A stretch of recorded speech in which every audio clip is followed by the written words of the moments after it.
In this video, I'll guide you through how to make Jotform copy data to Google Drive. This is a great way to ensure that your form submissions are safely stored and easily accessible in your Google Drive. Let's dive right in. First, head over to jotform.com. Make sure you're logged into your account so you can access all your forms. Once you're there and navigate to the form you want to work with, you'll see a list of your forms. Choose the one you need and then click on the More drop-down menu.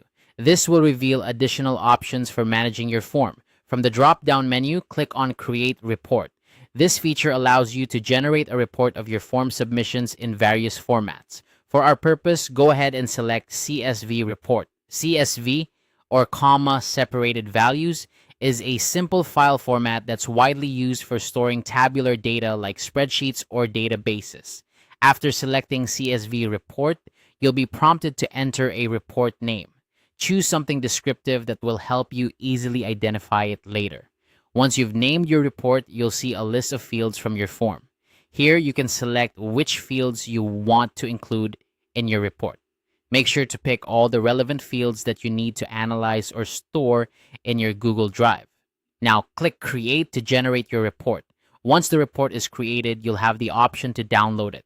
So go ahead and click on Download Report. This will save the CSV file to your computer.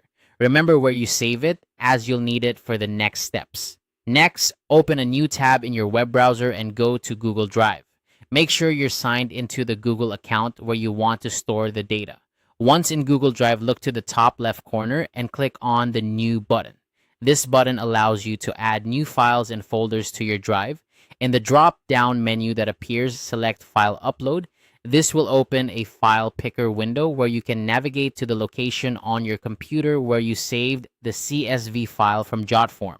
Select your Jotform data file and click Open or choose to upload it to Google Drive.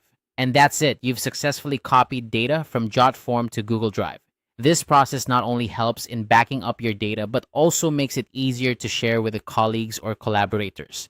As a tip, you might want to organize your Google Drive by creating a dedicated folder for all your Jotform reports to keep everything neat and accessible. I hope you found this guide helpful. With these steps, you can efficiently manage your form data and ensure it's always at your fingertips. If you have any questions or need further clarification, feel free to leave a comment below. Don't forget to like and subscribe for more tutorials like this one. Thanks for watching and see you in the next video.